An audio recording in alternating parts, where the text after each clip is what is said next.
المشاهدون الأكارم، أسعد الله أوقاتكم أينما كنتم بكل خير. نشرة الأخبار نقدمها لكم من تلفزيون دولة إريتريا، نستهلها كالعادة بالعناوين. فخامة الرئيس أفورقي يستقبل نائب وزير خارجية الهند.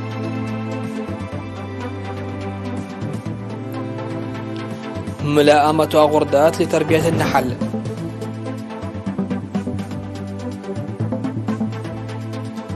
صيانة خطوط الخدمات الاجتماعية في جنوب البحر الأحمر.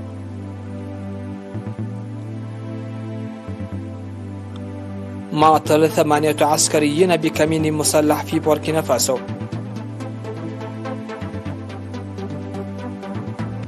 الاتحاد الأوروبي يعلن وصول محادثات إيران النووية لطريق مسدود.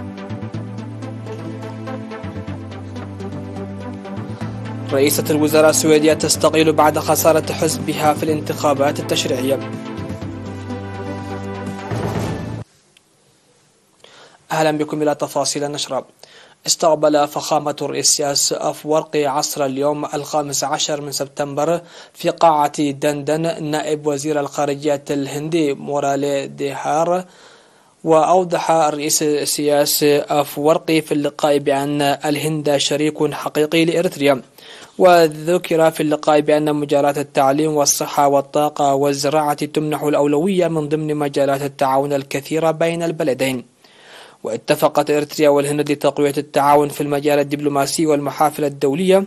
حضر اللقاء من جانب إريتريا وزير الشؤون الخارجية السيد عثمان صالح ومستشار الرئيس السيد يماني جبرآب، ومن الجانب الهندي سفير الهند في إريتريا شوباش تشاند. قال نائب وزير الخارجية الهندي مورالي دهارا فلام فيلي لوكالة إرينا عقب اللقاء إن علاقات إريتريا والهند علاقات متجذرة منذ سنوات طويلة في الصداقة والتعاون المشترك، وأن زيارته لإريتريا ولقائه الرئيس السياسي أفورقي تقوي وتدفع بها قدما. وكان نائب وزير الخارجية الهندي قد التقى في الفترة الصباحية وزير الشؤون الخارجية السيد عثمان صالح. وصل نائب وزير الخارجية الهندي مورالي ديهارا فلام فيلي أسمرا يوم أمس 14 من سبتمبر.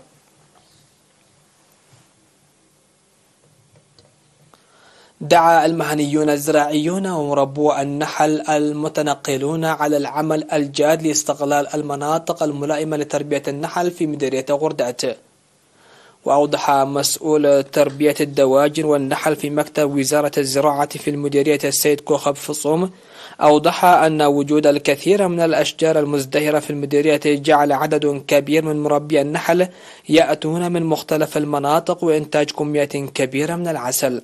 وذكر مربو النحل قضاءهم فترة جيدة خلال شهري يوليو وأغسطس لوجود الثروة الغابية الكبيرة في مديرية غردات والمتابعة والتوجيه الذي وجدوه من المهنيين الزراعيين.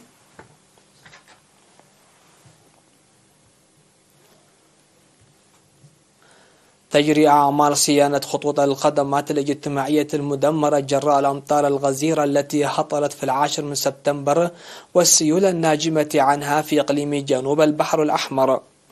وتوقفت خدمات الكهرباء والمياه في عصب جراء هذه الحوادث الطبيعية، وغمر السيول أكثر من 20 منزلا وتلف ممتلكاتها وإحداث دمار في الطرق.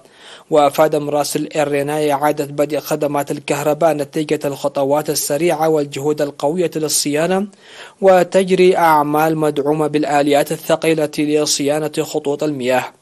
من ناحية ثانية دمر قارب في البحر وقوارب في الرصيف جراء صاعقة رعدية في بلدة عدي في مدينة وسط دنكاليا، وغمر السيول 16 منزلا. كما تضررت المنازل بصورة مماثلة في بيلول وحرسيلة في مديرية جنوب دنكاليا. قام سكان الضاحية الشيكاتي في مديرية الدبار بصيانة المدرسة الابتدائية والمتوسطة بتوظيف طاقاتهم وأموالهم. وأوضح مدير الضاحية الشيكاتي السيد محاري دباس أن العمل الذي جرى بالنفير شمل صيانة وإصلاح ألواح الزنك والجدران والأثاثات الدراسية ل21 فصلا دراسيا وخطوط المياه والكهرباء. وقال أعضاء لجنة المدرسة إن العمل جاء نتيجة أنشطة التوعية في أوساط السكان، وقد تم صرف حوالي 400 ألف نعفة نقدا. وأشاروا إلى وجود خطة مستقبلية لسد نواقص المدرسة وبناء فصول إضافية ومساكن للمعلمين. وأشاد مسؤول الخدمات الاجتماعية في مديرية دبار والسيد أبراهام يوسف بمبادرة السكان.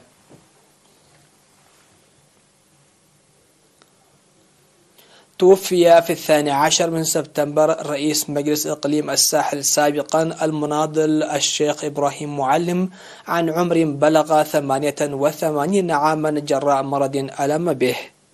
بدأ الشيخ إبراهيم معلم نضاله عضوا في حركة تحرير إريتريا، وهو من قدام المناضلين المتفانين من أجل الاستقلال، حيث خدم على مراحل كعضو نشط في المنظمات الجماهيرية لجبهة التحرير الإريترية وقوات التحرير الشعبية والجبهة الشعبية لتحرير إريتريا، وعضوا في لجنة التعبئة الوطنية في السودان قبل الاستقلال.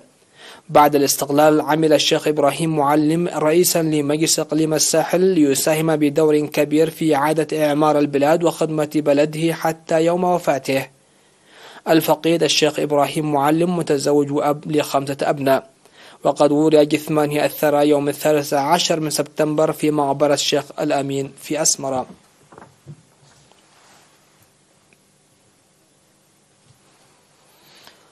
نشرتنا لا زالت مستمرة من الفضائية الإريترية، لكن بعد الفاصل.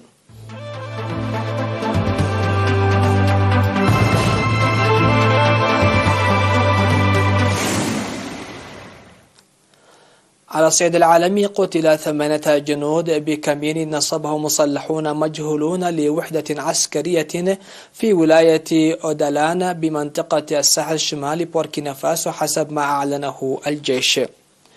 ووقع الحادث خلال حركة عودة للوحدات المنخرطة في الرد والتفتيش التي بدأت في أعقاب الهجوم على مفرزة ديبوم، مما أسفر عن مقتل 2 في صفوف الجيش بحسب البيان. وقال الجيش بوركينا فاسو في مواجهة نيران العدو الكثيفة قامت وحدة من الفوج المشاة الكوماندوز 11 برد فعل قوي وشجاع بشكل خاص أجبر الإرهابيين على الفرار، تاركين وراءهم 41 جثة، كما تم الاستيلاء على أسلحة وذخيرة وعربات دراجة. وأوضح الجيش أن تدخل التعييزات سمح بإجلاء الجرحى للخدمات الصحية التابعة للجيوش لرعايتهم. ومنذ عام 2015 كانت بوركينا فاسو هدفا لهجمات إرهابية خلفت العديد من الضحايا وآلاف النازحين داخليا. أعلن الاتحاد الأوروبي وصول مفاوضات إحياء الاتفاق النووي الإيراني إلى طريق مسدود، وأيد ثلثاء أعضاء مجلس محافظي الوكالة الدولية للطاقة الذرية المؤلف من 35 دولة عضوة بيانا غير ملزم طرحته الأطراف الغربية بضغط على إيران لتفسير سبب وجود آثار اليورانيوم في 3 مواقع غير معلنة. وقال مسؤول السياسة الخارجية في الاتحاد الأوروبي جوزيف بوريل لوكالة الصحافة الفرنسية: أخشى أنه مع الوضع السياسي في الولايات المتحدة سنبقى في طريق مسدود. وأضاف بوريل أن النص النهائي الذي عرضه الشهر الماضي للاتفاق المقترح كان يشكل أفضل نقطة توازن بين مواقف الجميع، وأن المقترحات كانت متقاربة خلال الشهرين الماضيين، لكن بعد الصيف باتت متباعدة حسب وصفه. وأصدرت باريس ولندن وبرلين الأسبوع الماضي بيانا أعربت فيه عن شكوك جدية في مدى صدق إيران في السعي للتوصل إلى اتفاق بشأن برنامجها النووي، في حين اعتبرت طهران الإعلان المشترك غير بناء ومؤسفا.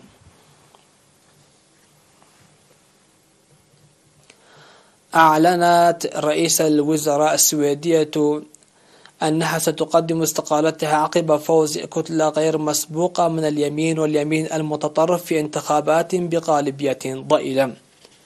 ومن أصل 349 مقعدا في البرلمان السويدي، يتوقع أن تحصل كتلة اليمين المعارضة على 176 مقعدا بفضل تقدم حزب ديمقراطي السويد اليميني المتطرف بعد فرز أكثر من 99% من الدوائر.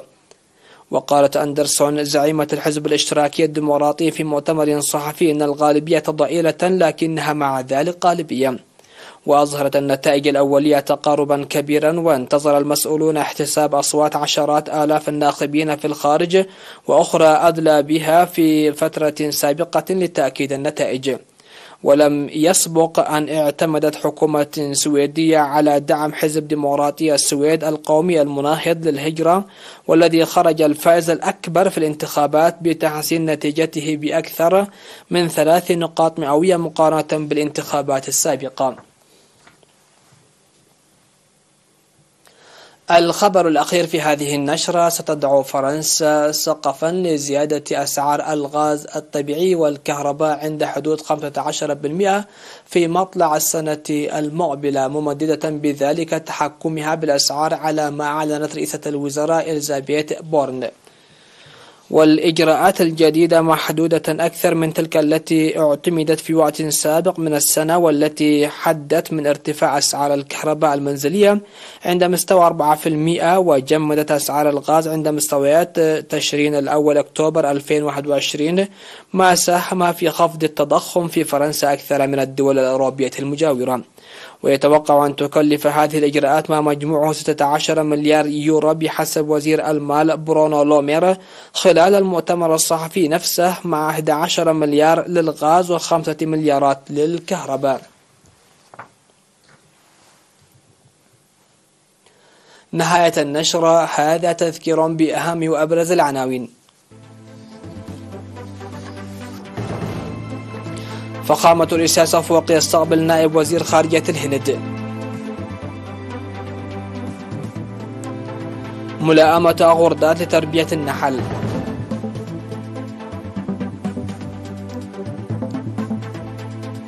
صيانة خطوط الخدمات الاجتماعية في جنوب البحر الأحمر.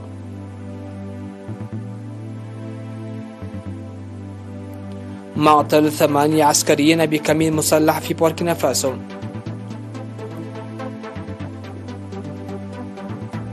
الاتحاد الأوروبي يعلن وصول محادثات إيران النووية لطريق مسدود.